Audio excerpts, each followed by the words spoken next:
Meron kaming gulay dito, talong at ampalaya kasi magpapaksiw kami ng bangus. Ayan. Paksiw naman bangus. Isda muna kami ngayon this week. Puro isda. Isa na kami mag-meet. Ayan. Update ko kayo mamaya pagka luto na.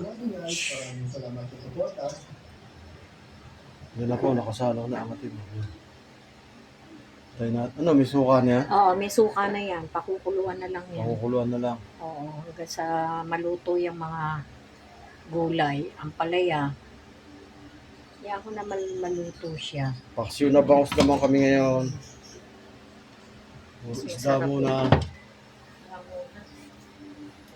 Si paring Brado, nag-text na naman. Puro yeah, kuno ko muna. Bababad ko muna yung dado sa kabila. Yan, kumukulo na. Templado na ba? Oo. Pakukuloy na lang siya. Malalaputin na lang yung gulay. Hindi na lalagyan ng tubig? Wala. Hindi na. Tayo lang naman. Iba naman yung luto ng mga bata. Iba ulam. Hindi na kasi may ulam yung mga bata. May sabaw. Ano? Asim? Asim? Tama na yung maasim. Ako na. Yung pink. Ito pampano dyan. Patis. Lagyan natin ng konting patis.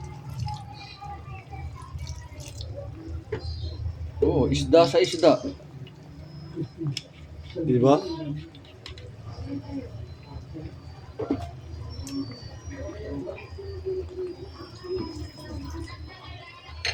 Dito na ang aming paksiw. Ready na. Ganyan lang ang halo. Para hindi maduro. Kaso matigas pa gulay, no? Oo, yum siya. Konti pa.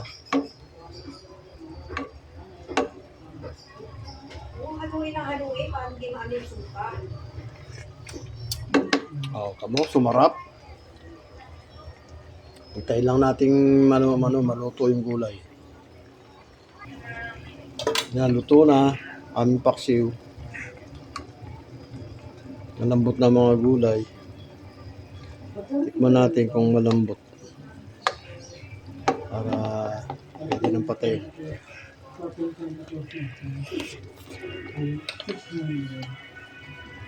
Ang niya.